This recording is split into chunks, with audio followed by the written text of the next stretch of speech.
Residents began salvaging the remains of their possessions today after a flood from a nearby creek swept through their neighborhood. On Monday, water gushed from the San Pablo Reservoir into San Pablo Creek, and by Tuesday night, homeowners said they were up to their shoulders in water.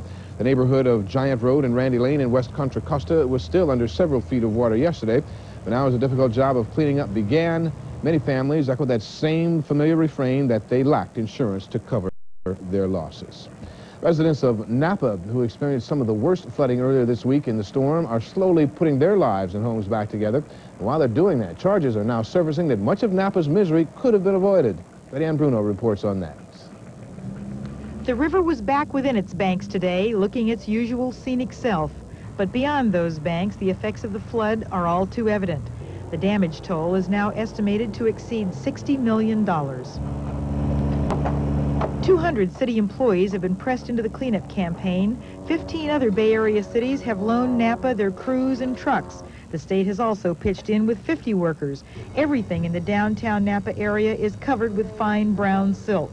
Some things will be salvaged, others are a total loss. And today, local officials are saying all of this was preventable. I hesitate to say I told you so, but we feel that if the project had been constructed, we wouldn't have had the damage in the city of Napa, certainly, that we had from this flood. For 2 years in a row, 1976 and 1977, voters in Napa County turned down a flood control plan designed by the Army Corps of Engineers, a plan which would have cost $52 million, mostly federal money with a local share of about 10%, a plan designed to handle what engineers call a 100-year flood. The past week's storms that have plagued the Bay Area were in Napa about a 20-year event.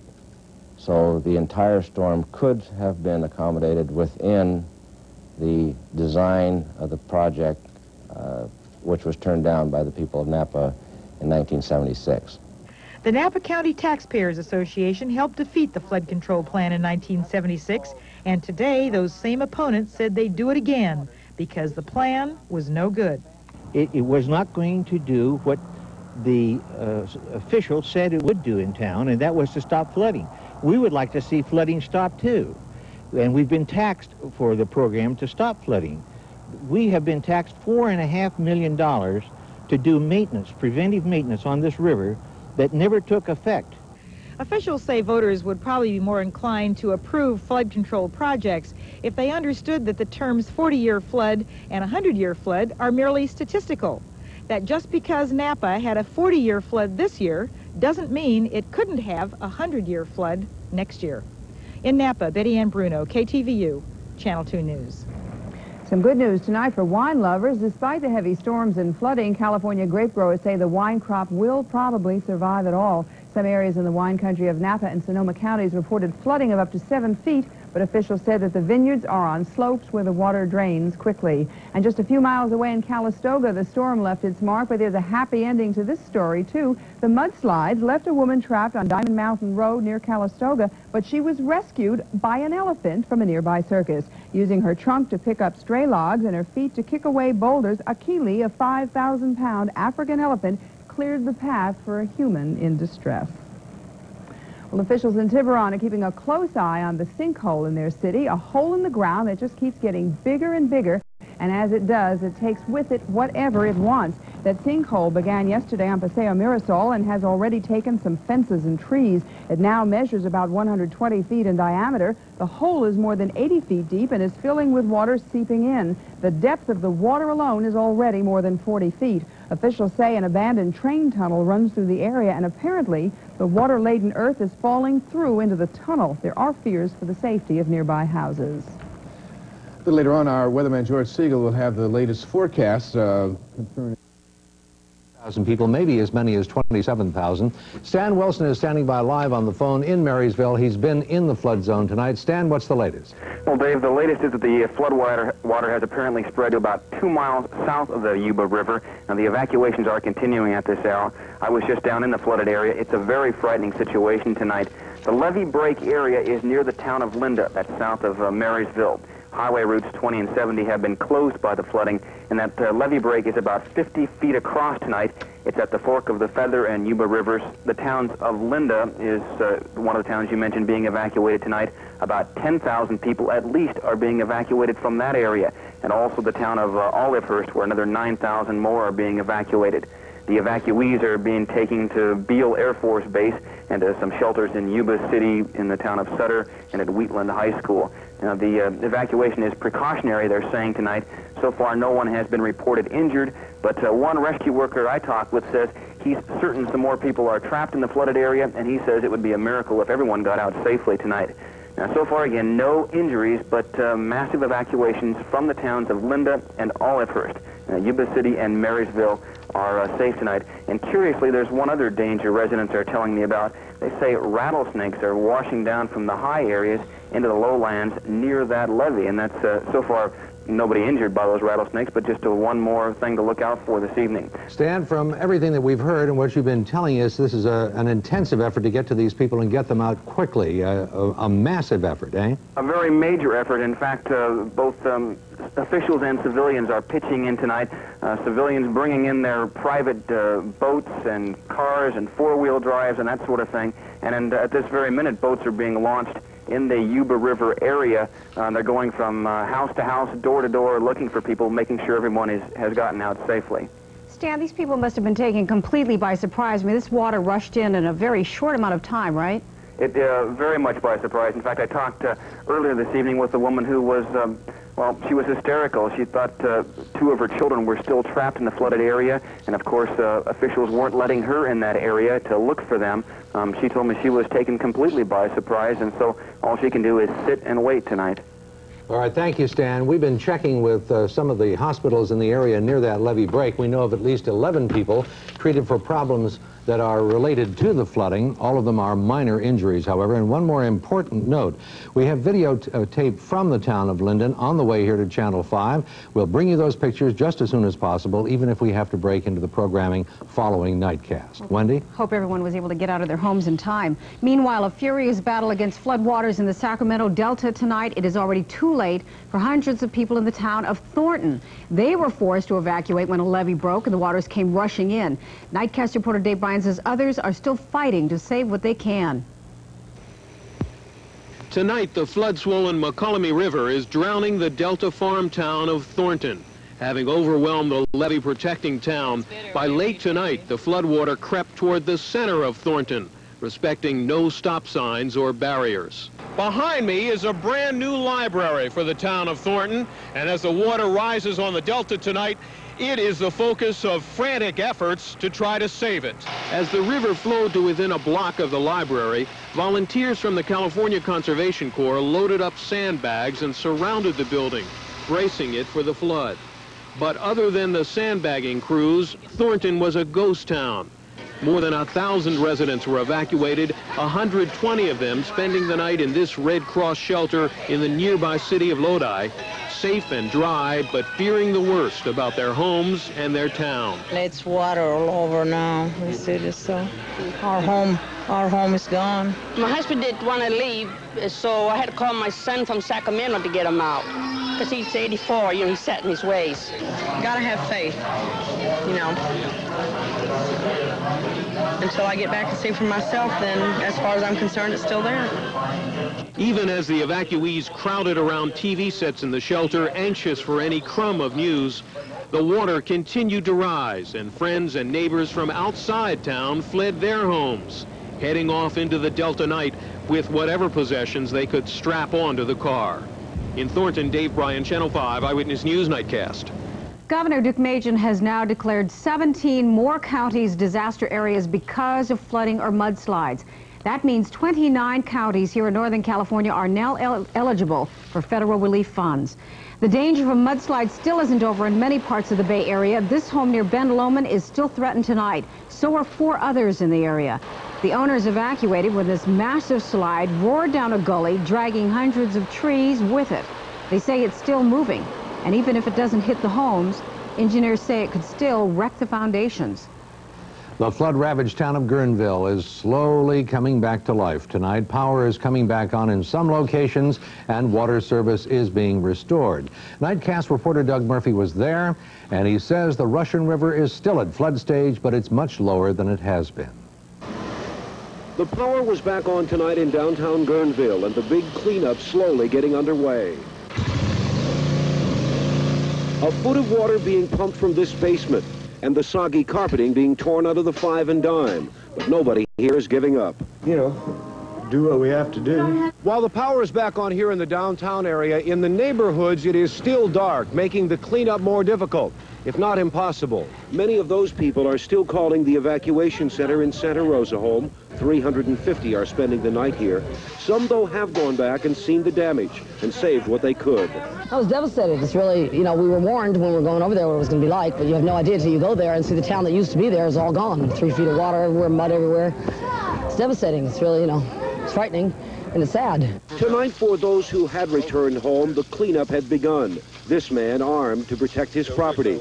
Sheriff's deputies also roamed the streets looking for looters, and the highway patrol set up a roadblock to make sure that only residents got in. While many of the sights in Guerneville are sad, there is some joy. The library has been turned into a temporary animal shelter, with pets rescued during the floods, waiting for their owners to return. We've had them claiming them here at the shelter. They come back in, they find it where somebody has brought them into us, or we've been able to match them up already. And, you know, a lot of them, they're in tears because it's their last connection. Everything else they've had is gone. While the rebuilding will be tough, there are signs tonight that Guerneville is bouncing back.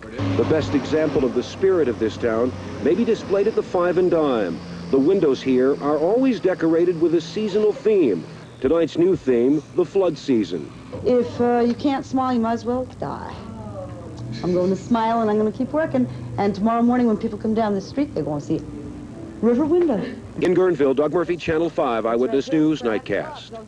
While the water is back on in some parts of Guerneville, the officials say that it's not safe to drink or to cook with. They say that water must be boiled for several minutes before using. The storm of '86 is also leaving destruction in its wake to the south of us. This is the scene near Mammoth Mountain Ski Area east of Yosemite. An avalanche has destroyed 4 homes. Luckily, there were no injuries, but it'll take weeks to clear away the tons of snow. It's the heaviest snowfall in the Mammoth area in 30 years. In South Lake Tahoe tonight, a natural gas line has been ruptured by the rampaging Truckee River. 70,000 people are without gas right now and no heat.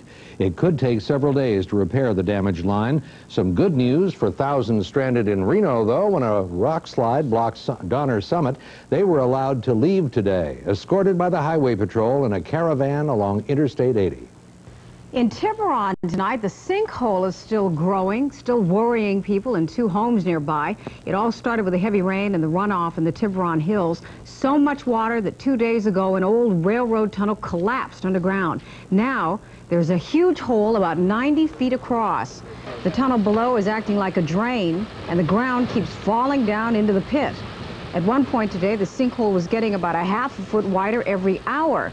Tonight, fire officials say it's slowing down, but the people who live nearby are still very nervous. I'm still in a state of shock, I think. You know, I just didn't think that if it did go, it wouldn't be this big. They were sure that we were going to have to get out, and then one of the engineers, city engineers, came over and looked at it, and he said, well, I don't think it's that critical. But that moment, at that time of thinking, my God, what do we take out of the house, and how do my mother-in-law is 82, and just uprooting everybody, you know, in the middle of the night. The ground hasn't stopped crumbling tonight, and one of the nearby houses is just 20 feet from the rim of the hole. Fire officials say that if there isn't any more rain, they don't think the houses will be in danger. They're keeping an eye on things. For now, the ground is too unstable to do anything but just watch and hope for the best. Still to come on Nightcast, an update on that levee break in the Sacramento Valley. And reports of glass in baby food touches off an exhaustive check of Gerber baby products. South of Marysville, we've just gotten some interviews from Stan Wilson with people who've been evacuated from the flood zone, people who tell what it was like after the water started surging through that 40-foot break in the Yuba River. Scared to death. Scared. People were going crazy, running around like chickens with their head cut off. Everybody was going crazy, getting scared, panicking. The water, our place is underwater now. It's underwater. a lot of people just running into each other with their cars, and they were just in a high panic. There was nobody out there to, you know, to direct traffic or anything. Yeah. So it was really lights. Yeah. Oh yeah. Like I was saying, I had a heck of a time even getting out of there myself. Those people are among the evacuees who have been taken now to Beale Air Force Base. As we told you at the beginning of Nightcast, the people in 2 towns south of the levee break have been ordered to evacuate. Up to 27,000 people are affected. In the town of Linda, many people have been rescued from the tops of buildings and cars. The floodwater now is up to 6 feet deep. Wendy? TV San Francisco. Sylvia Chase, Jim Paymar, Mark Thompson weather, Tom Niddle sports, Wayne Shannon with commentary. And now from the West's most honored newsroom, the News Center for Northern California, this is News Center 4 Update.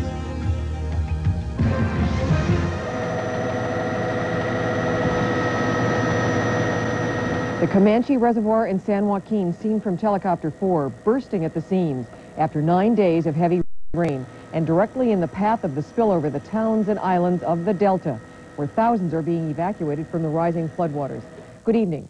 The explosive storm that ravaged Northern California for more than a week, killing at least 11 and causing millions of dollars in damage, is still threatening homes and lives tonight, this time in the Sacramento Delta. Record high tides in Sierra runoff have filled dams upriver to the bursting point, and now that water is threatening towns below. Using News Star 4, let's go to News Center 4's Carl Sonkin near the Delta town of Lodi. Carl.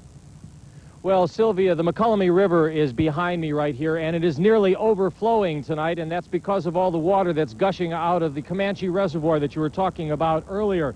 In fact, that's a 20-foot tree on the bank there that's half submerged because of all the water, and as a result tonight, low-lying Lodi is on alert.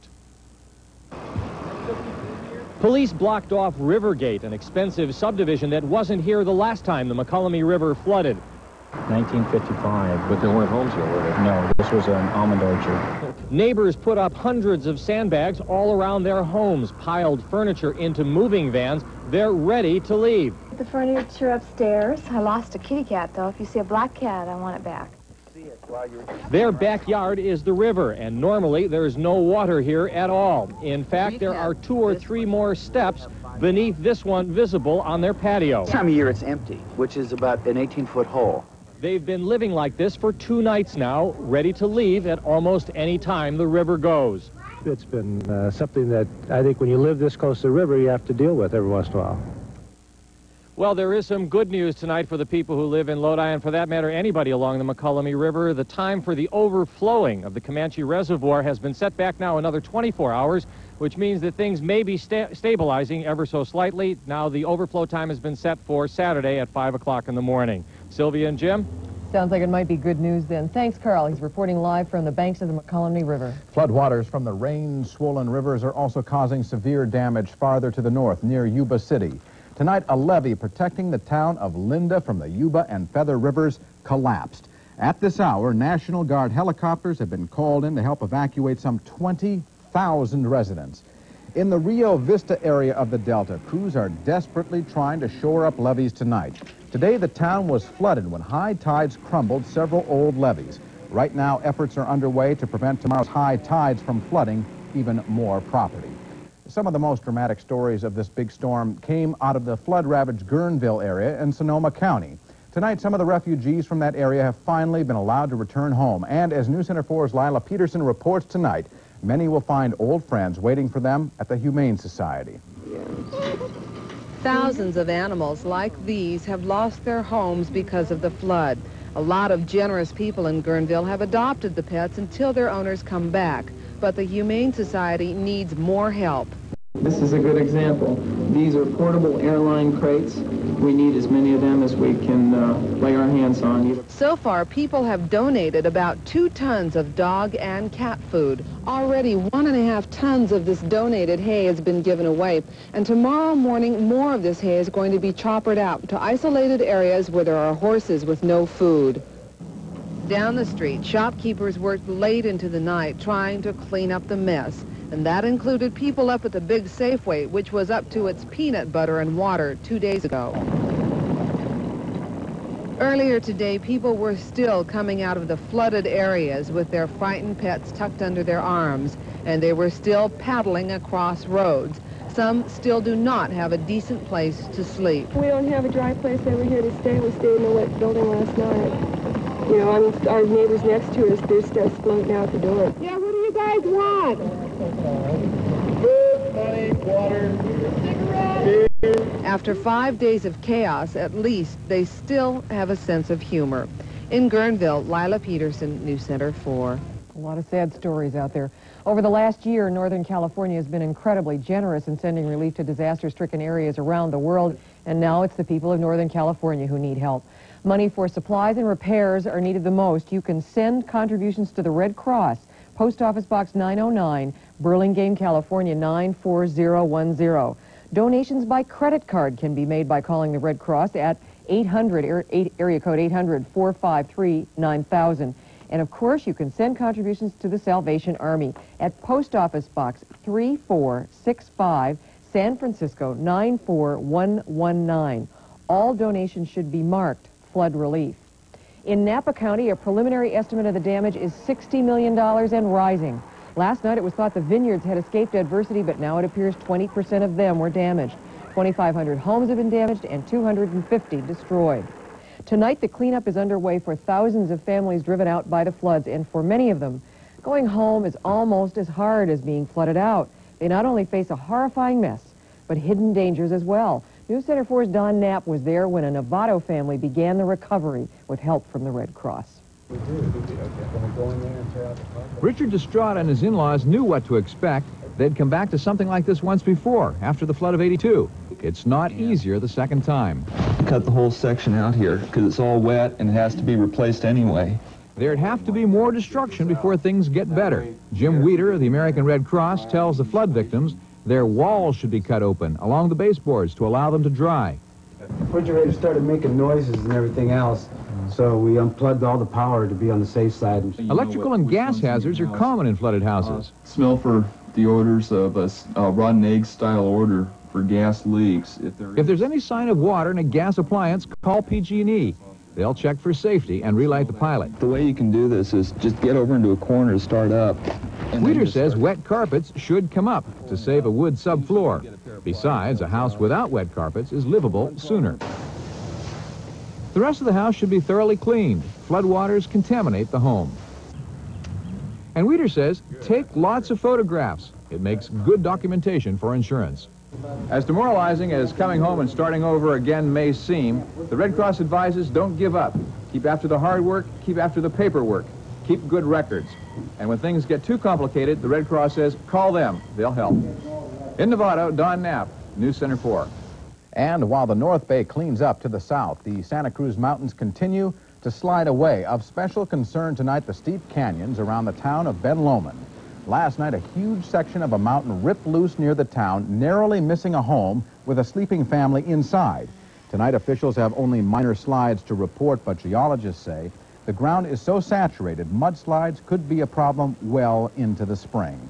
For a while, it looked as though the East Bay may have survived the storm relatively unscathed. But tonight, officials in El Sobrante say rain-soaked hills are beginning to slip. And as News Center 4's Kim Peterson reports tonight, it looks like houses are sure to follow. A neighborhood's made up of people, not just... Homeowners always cherish the breathtaking views along Wildcat Canyon.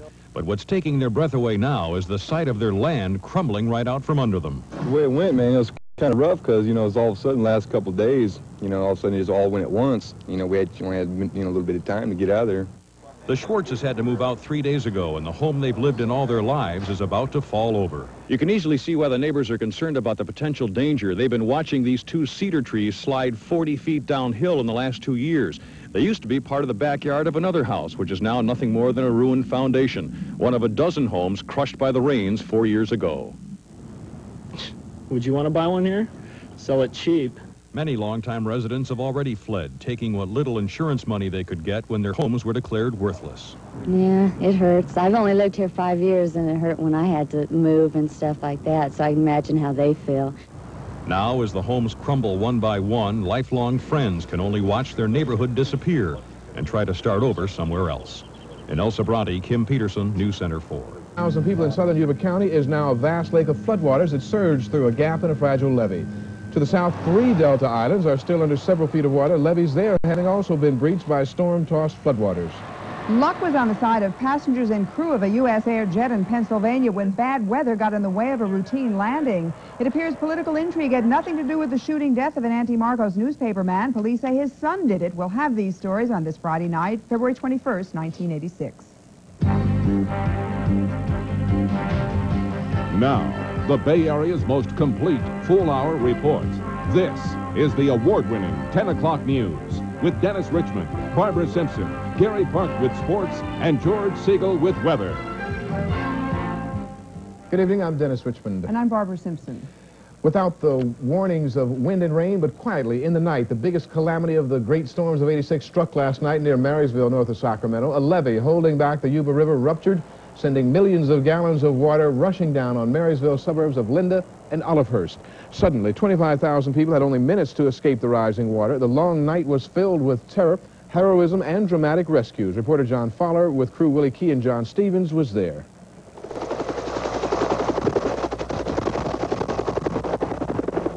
They are the elderly, the sick, the frightened, the victims plucked from this disaster. Elma and Elmer Heaters are 2 of more than 20,000 rescued from the furious black water.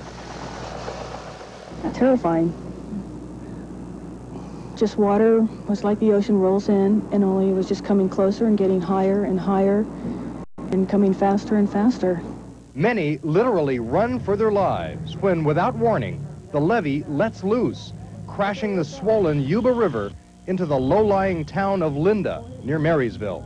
It is the dinner hour. It was just down from me, left-hand side of my house. I was in my bathrobe. The guy on levee patrolling come over the loudspeaker, and he was waving at my wife. He said, "Get your blink out now." Authorities act nearly so swiftly as the surging current. You two are going to catch the names of the people who go out this way. We will take the names of the people who go out that way. Calling in Army helicopters from the National Guard.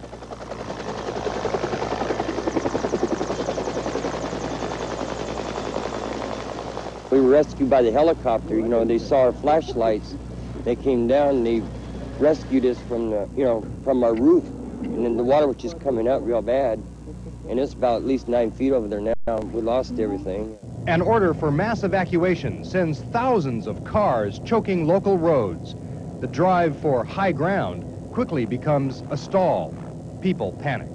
As I left and getting my gasoline, there was a lot of people just running into each other with their cars, and they were just in high panic. People were going crazy, running around like chickens with their head cut off. Everybody was going crazy, getting scared. By now, it's midnight, and the aerial rescue is in full swing. Suited divers at the ready. Pilots wary. There's water everywhere, with the moon is helping us a little bit with the light. But too little light and too much debris hamper a surface search. 2 firefighters in their boat themselves have to be rescued. And amid the floodwaters, arcing wires ignite a house. But because of high waters, firefighters can't get to it. They have to let it burn. And a battalion of dump trucks begin hauling in hundreds of tons of rock.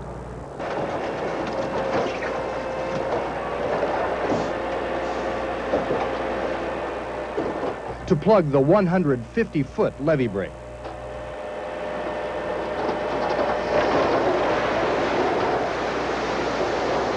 It's a very big problem. There's a heck of a velocity going through there, and it's going to just take the rocks out of the way, we're afraid, And while construction crews struggle, the wild water rises.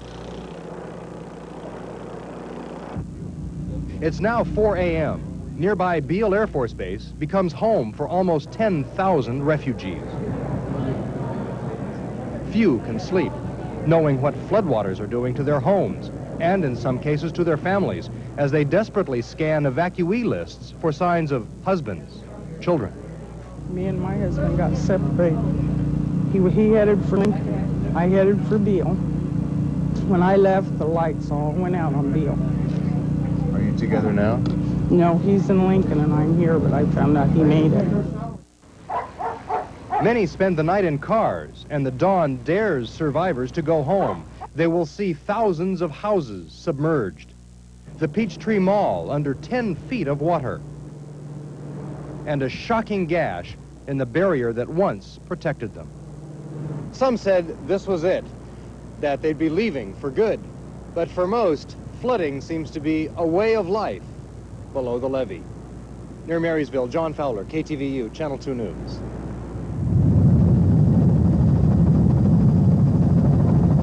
This is Lloyd LaQuesta. By daylight, the break in the levee was menacingly magnified. It had grown from an initial gap of 40 feet to more than 175 feet, and water from the Yuba River continued to flow through the hole. 30 square miles were flooded. The towns of Linda and Olivehurst had submerged. Feather River Boulevard, one of the main streets of Linda, lived up to its name and became a river. Only the tops of roofs and high store signs could be seen. Throughout the day, dramatic rescues continued of people who had been trapped when the waters rose or had ignored evacuation orders. This rescue was of 4 journalists who tried to see Linda by boat, a boat that capsized. The helicopter brought them to another boat and to shore. Sacramento Bee photographer Morgan Ong said their boat went over in a swift current. And it spun the boat around a little bit, and I ended up hitting the back of my head on a large metal sign. The next thing I know, when I turned around, the boat was about a 45-degree angle. Some 200 people were rescued. The search for others continued all day, but by afternoon, pets were being saved. To save time, orange X's were sprayed in all houses that had been checked. Miraculously, there were no deaths or major injuries. One particular concern had been the Peachtree Shopping Mall, closest to the levee break. 15-foot-high waters surround the 2-story mall.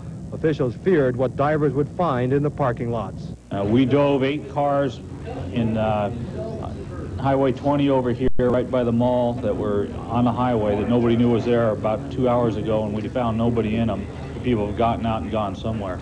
And out of the waters, a baby was born. 7.5-pound Joshua Ray Wilson, delivered shortly after his mother was rescued from the flood. I think it was all the excitement of trying to get over to my grandparents and stuff to get them out. Many who got out were trying to make do at the Marysville High School Gymnasium, one of several evacuation centers. Most had terrifying tales to tell about fleeing in front of a flood. We couldn't see the water, but we didn't wait around to see how far behind us it was, but it hit there about 5 or 10 minutes after we left, or less, and boy, did it hit. Everybody kind of relaxed, but you know, with the weather being nice, and then all of a sudden we had to break, you know, and they just told us to get out real quick like. 2 days ago, Governor George Deukmejian met with evacuees from flood-devastated Guerneville. Today, he came to Yuba County. This week, he has declared much of California a disaster area, and like many had thought the worst was over. What he saw today, he called a mini ocean. What was your reaction? Well, this was totally unexpected, this break here. They had no prior indication of it, whatever. In an effort to relieve pressure on other levees, water releases from upstream dams have been cut back. A $500,000 repair job is underway on the levee break. This levee is 120 years old, and it last broke 36 years ago. An old-timer says people just got complacent. But it's been a long time, so I don't think anybody expected it to break. Officials hope to have the levee plugged by sometime tomorrow night, but how long it will be before residents are allowed back to their homes is another matter. For one thing, the public drinking water supplies are contaminated. In Linda and Yuba County, Lloyd LaQuesta, KTVU, Channel 2 News. Tonight, the massive effort to block the levee break along the Yuba River continues. Reporter Betty Ann Bruno is standing by live in Marysville with an update on that story. Betty? Barbara, we're at the south end of the E Street Bridge, just outside of Marysville. The break in the levee is about a half a mile from here, and we'd like to take you up to that point right now. We have some tape we shot earlier. 64 trucks are working around the clock, day and night, in constant motion, bringing 10,000 tons of boulders and rocks to plug that dike. what you hear in the background is one of them. They bring that stuff from the quarries about 20 miles away. This is an impressive operation. It got underway about 9 o'clock this morning. Some of the drivers you see working here have been brought here from other levee repair jobs in Northern California. Many of these men have been at this work without sleep for 2 days. This job requires a lot of skill. It's a risky job, and this is a particularly dangerous assignment. Those trucks have to back up down that levee a half a mile from the transfer point where they get the rocks on this bridge. And those trucks are full of about 15 tons of those boulders, which, when they're dumped into that break in the levee, disappear like so many pebbles. Big rocks, they'll average out, 6 tons apiece, some of these big ones. Are you concerned what it's going to do to your trucks? That's over with. Yeah. It already did the damage. Why did you do it? Well, somebody basically to plug up the levee. We got a lot of hole out there, and there's a lot of people in danger. And we need, our feeling and concern is to get this thing cleared up and done. It can be kind of frustrating when you start because you're hauling all this rock in and you don't really see much of a change there, but they have to base from the bottom up. So it's just starting now where we can see where we're doing a little headway. But they are making some headway. That rift in the levee, which was about 200 feet wide this morning, is now just half that size.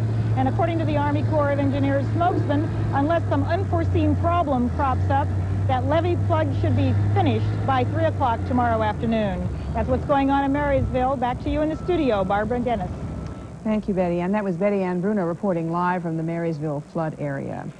President Reagan today designated 9 California counties major disaster areas, which means that residents are eligible for federal disaster relief funds. But that is short of the 29 counties Governor Duke Majan asked be put on the list. White House officials did say that other counties could be added, but for now the officially disaster counties are Lake, Marin, Napa, Sacramento, Santa Clara, Santa Cruz, Solano, Sonoma, and Yuba.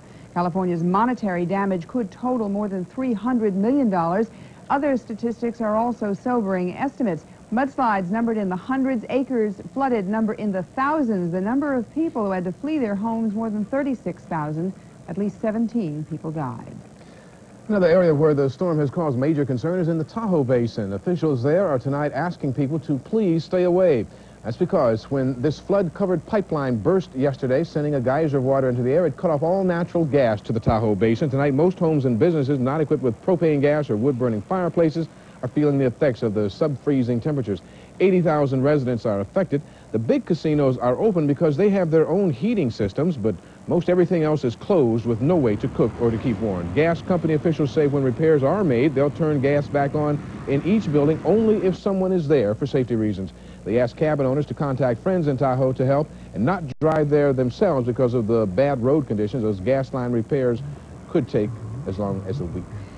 Now, our coverage of the floods will continue with a look at the situation in the Delta, a situation so bad some experts say the Delta and its levees may eventually be doomed to constant flooding. And we'll take a look at the fight going on tonight to keep leaking levees from giving way. Those stories and much more when we return. Everywhere. That was the word today from state flood control officials, and they're urging everyone who lives in the Delta to be prepared to evacuate on short notice. Randy Shandeville reports now on the immediate concerns there and on the ultimate disaster that seems certain to come. The battle continued today, continued to be lost. 5 Delta islands have now gone under, and the water continued to spread, to rush over some of the richest farmland in the world. State helicopters patrolled the region, flying low over levees, looking for signs of new trouble. And where they found it, they rushed in big equipment, bulldozers, barges loaded with rocks. In Thornton, 30 miles south of Sacramento, the water has overtaken Interstate 5, and a raging torrent is eroding the base of a highway overpass.